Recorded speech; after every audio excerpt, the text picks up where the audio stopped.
उनको नौकरियां देने का काम करें, उनकी बात को सुने। कोरोना का बहाना बना के ये सब चीजें नहीं चलेगी, आप उनके अधिकारों को नहीं नकार पाएंगे। और अब मैं अपनी बात शुरुआत करता हूं जो मुझे आपसे कहनी है, जिसको कहने के लिए मैं यूपी से चल के यहां आया।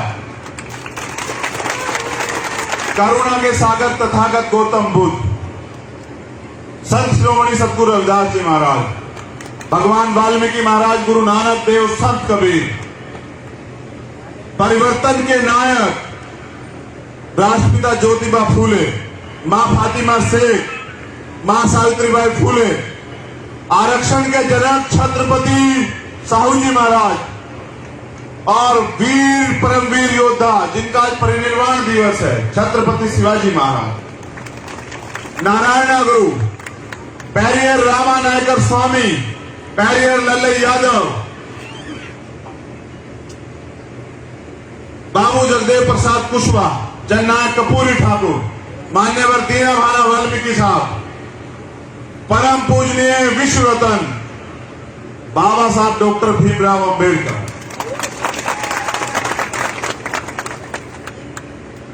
वीर शहीद करतार सिंह सराबा, शहीद आजम सरदार भगत सिंह, अशफाक उल्लाह खां,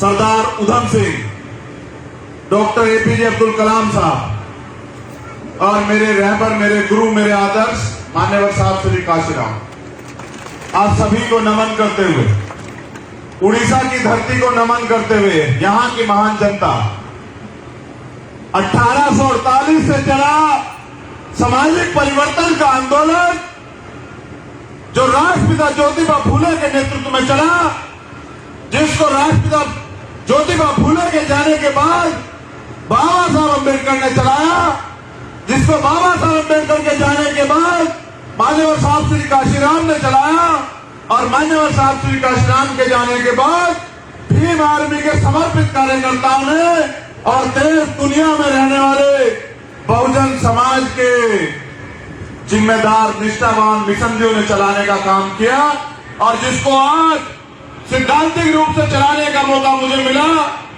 उस आंदोलन की गरिमा को समझते हुए यहां उपस्थित तमाम जिम्मेदार साथियों, ये भारत है, एक लोकतांत्रिक देश। लोकतंत्र की स्थापना इसलिए हुई थी कि जब सरकार बदली, अंग्रेज चले गए और यहां रहने वालों के लोगों के हाथ में सत्ता आ गई, गरीब तो गरीब रह गया, अमीर अमीर रह गया। जिनके पास जमीनें थी, अधिकार थे, वो जमीनों वाले जमीन पे काबिज हो गए, लेकिन जो गरीब था देश का 90% गरीब गरीब रह गया, उसकी सुध नहीं ली किसी ने। तो लोकतंत्र इसलिए बनाया, ताली छोड़ के मेरी बात पे गौर करें, लंबे समय से हम लोग ताली बजा रहे थे आंदोलन में। 70 साल की आजादी में लोकतंत्र संविधान में हम लोगों ने ताली बजाई, झंडे उठाए, मिला हमें कुछ नहीं है। तो ताली छोड़ के मेरी बात पे गौर करें कि लोकतंत्र इसलिए बनाया गया था कि अंतिम व्यक्ति को भी वो अधिकार, वो सुविधाएं मिले जो अमीरों को हैं। और आज मैं यहां देख रहा हूं कि जानबूझ के, सुनिए मेरी बात को गौर से, जानबूझ के गरीबी को बढ़ावा दिया गया। क्यों? क्योंकि अगर हर व्यक्ति आर्थिक रूप से संपन्न हो जाएगा, उसके पेट में जो है रोटी होगी, उसके घर में जो है राशन होगा, तो वो सवाल करेगा, अपना हक मांगेगा, अपना अधिकार मांगेगा, अपने लिए न्याय की लड़ाई लड़ेगा। तो ये जो सरकारें हैं किसी की भी, ये सरकारें चाहती हैं कि गरीब गरीब बना रहा है, वो अगले दिन अगर सोचे भी तो रोटी के लिए सोचे, वो सोचे भी तो अपने बच्चों की पढ़ाई के लिए, फीस के लिए सोचे, वो सोचे भी तो अपने बच्चों के इलाज के लिए सोचे, वो सोचे भी तो मकान बनाने के लिए सोचे।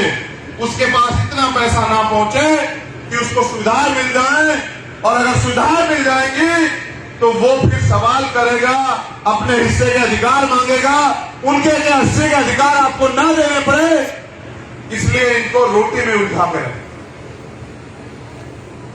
देखो, हम यहां गुलाम पैदा जरूर हुए होंगे, लेकिन गुलाम मरेंगे नहीं, क्योंकि जिस समाज को गुलामी की आदत पड़ जाती है, जिस समाज को मुफ्त में खाने की आदत पड़ जाती है, जैसे सरकार देती है ना 2 रुपए किलो चावल, 1 रुपए किलो चावल, 4 रुपए किलो चावल, जिस समाज को मुफ्त में खाने की आदत पड़ जाती है वो समाज कभी क्रांति नहीं कर सकता। और जो समाज क्रांति नहीं कर सकता है वो कभी शासक नहीं बन सकता है। और जो समाज शासक नहीं बनेगा उसको ना न्याय मिलेगा ना अधिकार मिलेगा। और जिस समाज के पास शासक जिम्मेदारी नहीं होगी, शासक वर्ग जो समाज नहीं होगा, उनकी बहन बेटियों के साथ अन्याय अत्याचार जारी रहेगा, उनका सामाजिक बहिष्कार भी होगा, मूछें रखने पे उनकी हत्याएं भी होंगी, घोड़ी पे चढ़ने पे उनको बेइज्जत भी किया जाएगा, आगे बढ़ने पे उनके रास्ते रोके भी जाएंगे, उनको जो तमाम तरह से तड़फाया जाएगा, पिछाड़ा जाएगा। ये उन लोगों के साथ होगा जो शासक वर्ग नहीं होंगे। बाबा साहब अम्बेडकर ने जिस दिन वोट का अधिकार आपको दिलाया ना, 1 वोट 1 बल्ले, राष्ट्रपति की वोट का भी वही कीमत है और आप गरीब आदमी की वोट की भी वही कीमत है, मेरी माँ बहनों की वोट की भी वही वैल्यू है।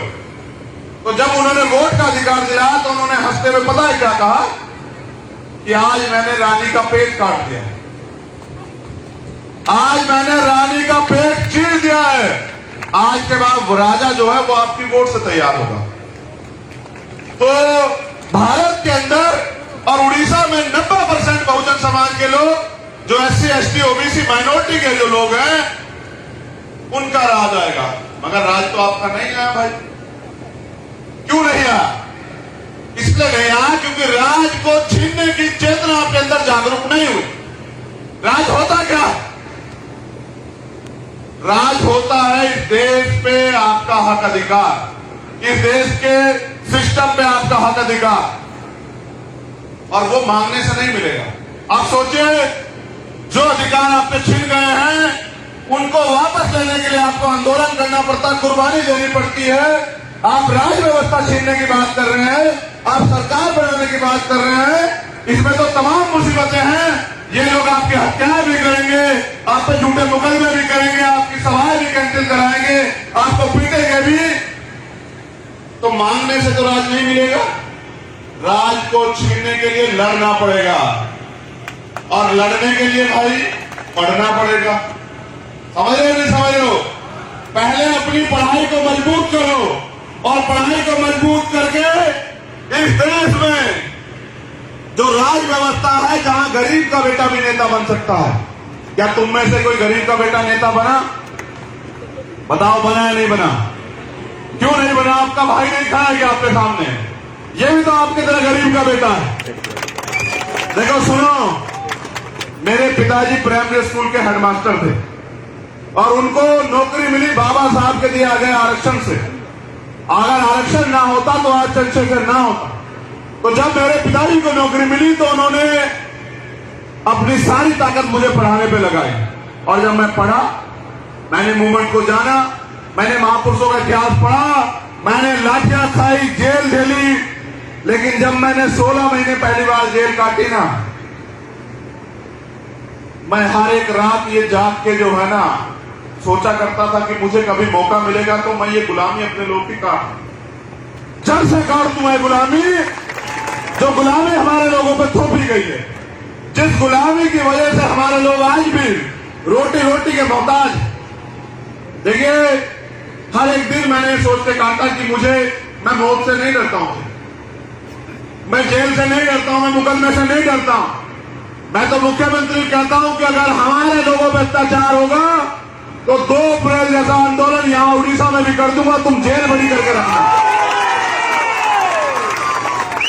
क्योंकि मेरे ऊपर जिम्मेदारी ज्यादा, इसलिए मैं उड़ीसा कम आता हूं। मैं पहली बार उड़ीसा भले आया, लेकिन आखिरी बार नहीं आया हूं। मैं बार उड़ीसा आऊंगा, क्योंकि आज आपने साबित कर दिया कि उड़ीसा के लोग परिवर्तन चाहते हैं। तो जब मैं जेल में था तो रोज ये सोचा करता था कि भाई ये कैसी जिंदगी, जहां ना तो बोलने का अधिकार है, ना ही घूमने का अधिकार है, ना ही चलने का अधिकार है, ना ही जो है वो अधिकार जो संविधान देता है वो अधिकार है। तो भाई ये कैसी जिंदगी, तो गुलामी है।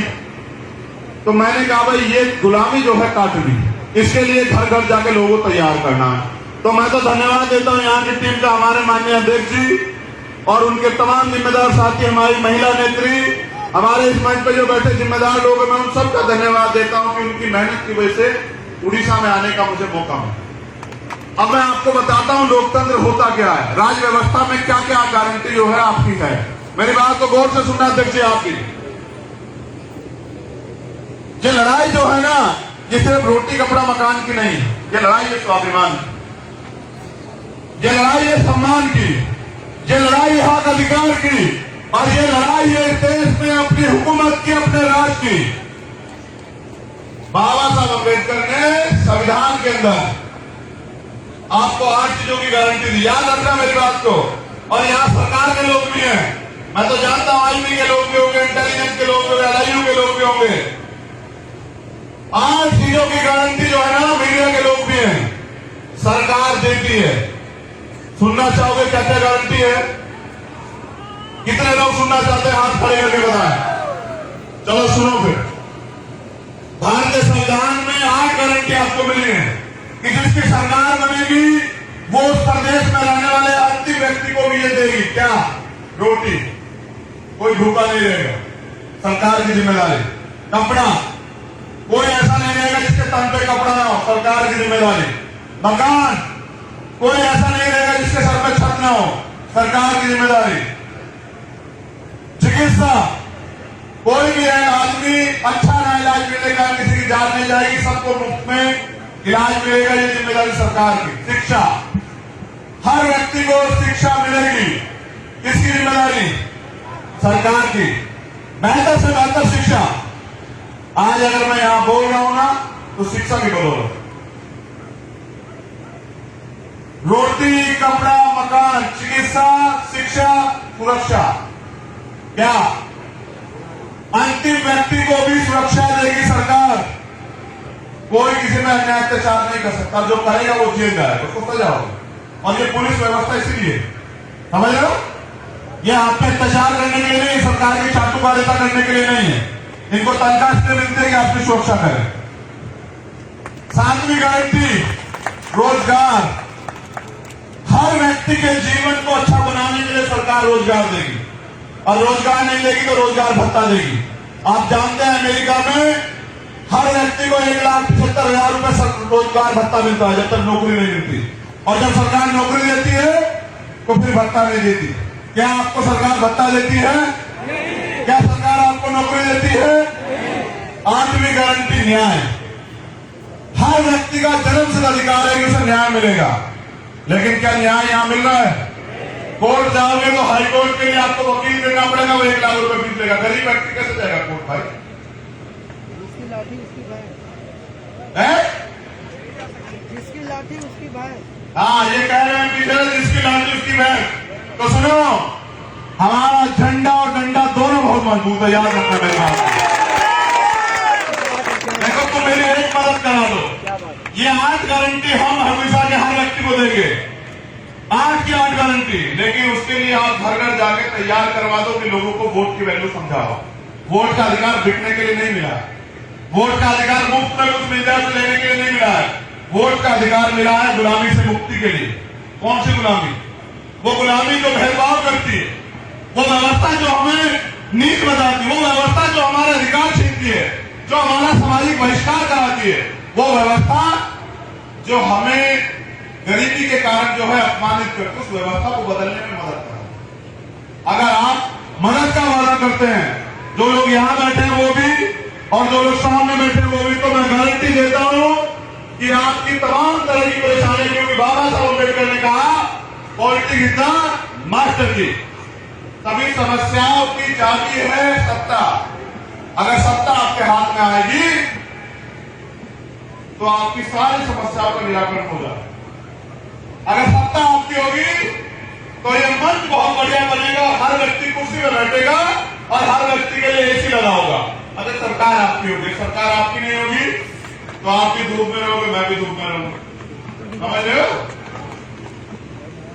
ये लड़ाई रोटी कपड़ा मकान की नहीं है, ये लड़ाई हिस्सेदारी की, हकदारी की, कि आपका राजा आपके हाथ में सरकार आए, आप लोगों को चलाएं, लोगों के लिए व्यवस्था करें, ऐसा राज स्थापित करें कि कोई किसी पर जुल्म जाती ना हो। जैसे हमने तो बेगमपुरा राज संत श्रोमणी सतगुरु रविदास जी महाराज ने 600 साल पहले लिखा।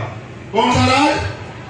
बेगमपुरा राज। उन्होंने कहा ऐसा चाहूं राज में जो मिले सबनु अन्न और छोड़ बड़े सत्संग बसे रविदास रहे पर। कैसा राज? जहां सभी को तमाम तरह की सुविधाएं हो, जो मैंने गारंटियां दी है वो गारंटियां हो सबके पास, सबको रोजगार मिले, सबको न्याय मिले, कोई भेदभाव ना हो, किसी में डर का माहौल ना हो, ना चोरी का ना हत्या, कोई डर ना हो, सब प्रेम भाईचारे से रहे।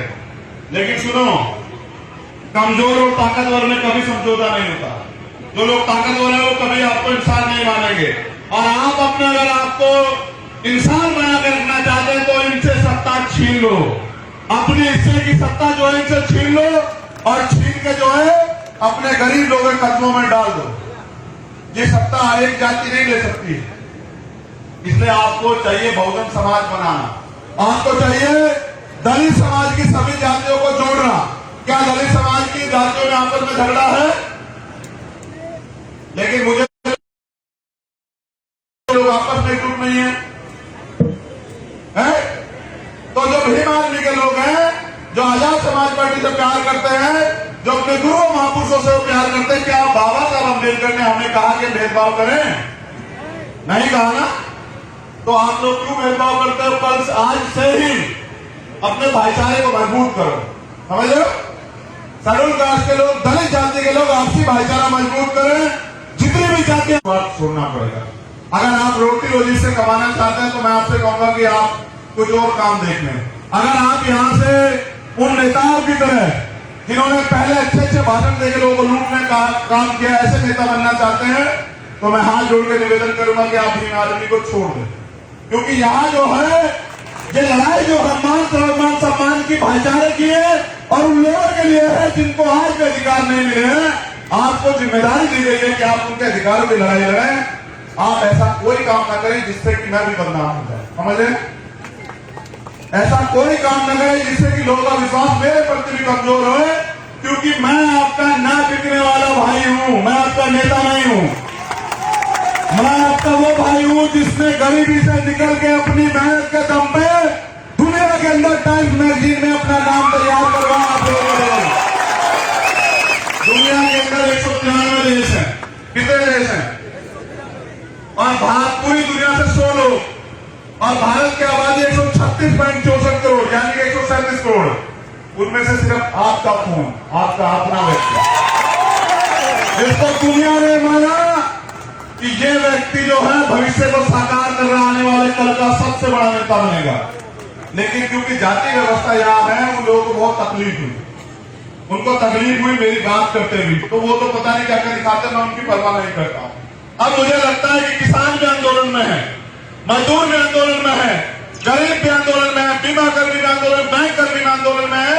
ये सरकार जो सेंटर में बैठी है ये निजीकरण कर रही है, डर के आपसे सीधा आरक्षण नहीं खत्म कर रही है। 2 अप्रैल को जब आप सड़कों पर आए तो सरकार डर गई, सुप्रीम कोर्ट से आपका जो छीनने का प्रयास था SC/ST एक्ट उसको वापस करा, समझ रहे हो?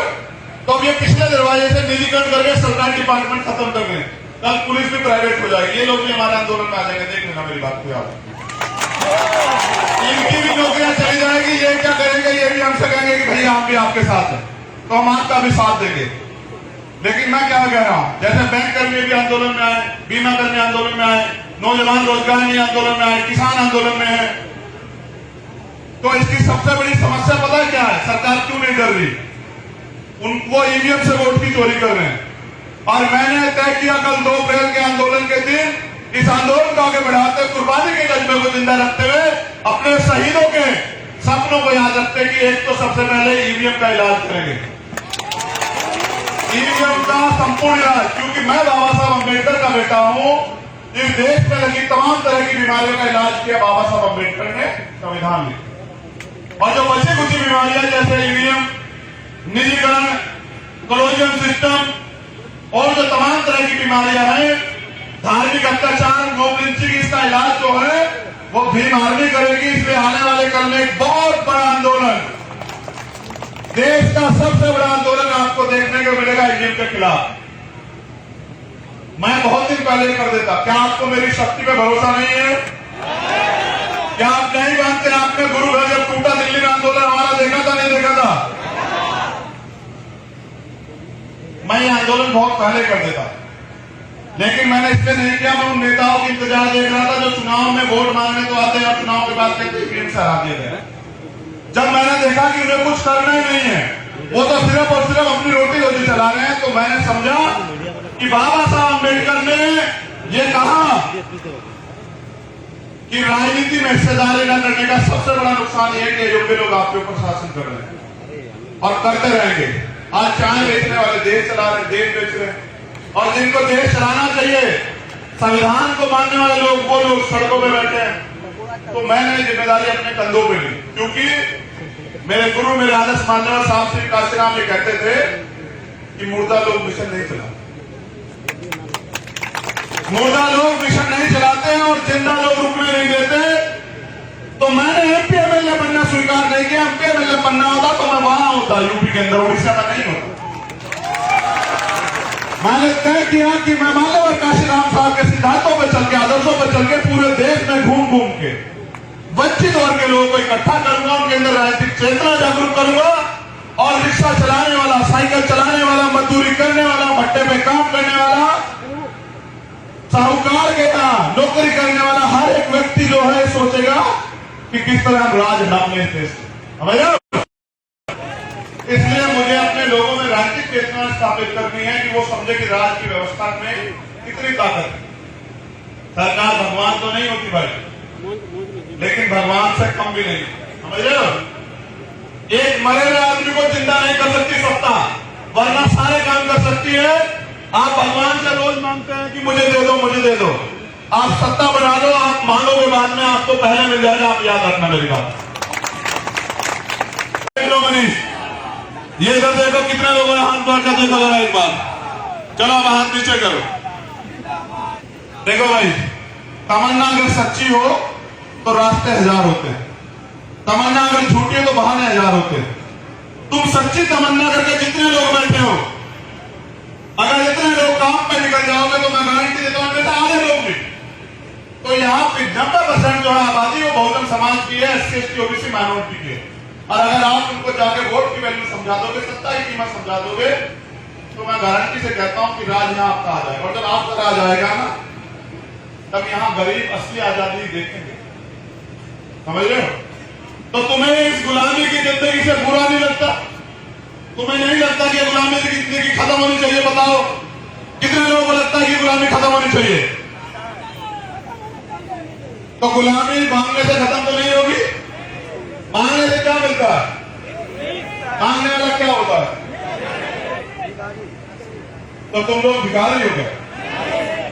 तो फिर मांगने वाले क्यों बने हो? देने वाला क्यों नहीं बनना चाहते? देने वाला बनने के लिए देने वाली सोच भी चाहिए। तो आपसी भाईचारा स्थापित करो। तुम्हें जाके उन्हें दूसरे लोगों ने बांटा, तुमने जातियां नहीं बनाई, समझ रहे हो? इंसान की जाति नहीं होती।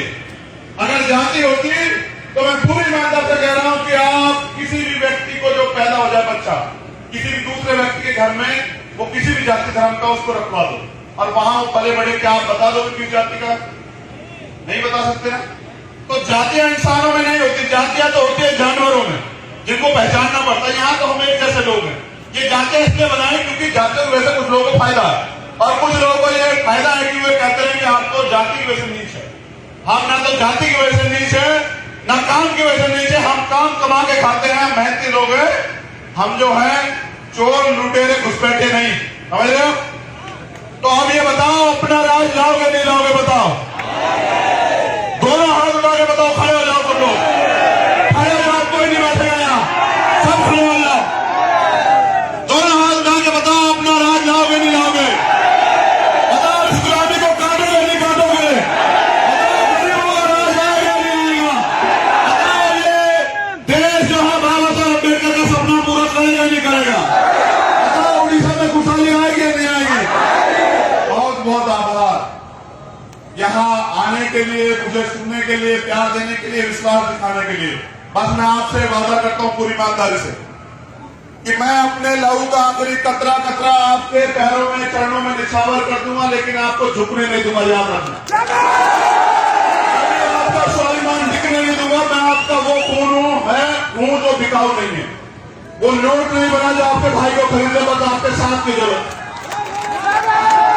जय भीम, जय भीम, जय भारत, जय संविधान, जय विज्ञान, जय लोकतंत्र और उड़ीसा की जनता की जय, गरीबों की जय, नौजवानों की जय, महिलाओं की जय, बच्चों की जय, हमारे सामाजिक बुजुर्गों की जय, आप सभी का मंगल। तथागत के अनुकंपा आप सब लोगों पे बनी रहे, आप दीर्घायु हो, सुख रहे और आपका परिवार तरक्की करे। बस आखिरी बात, बहुत जरूरी बात, ये जो महिलाएं हैं ना, ये हमारा सम्मान है।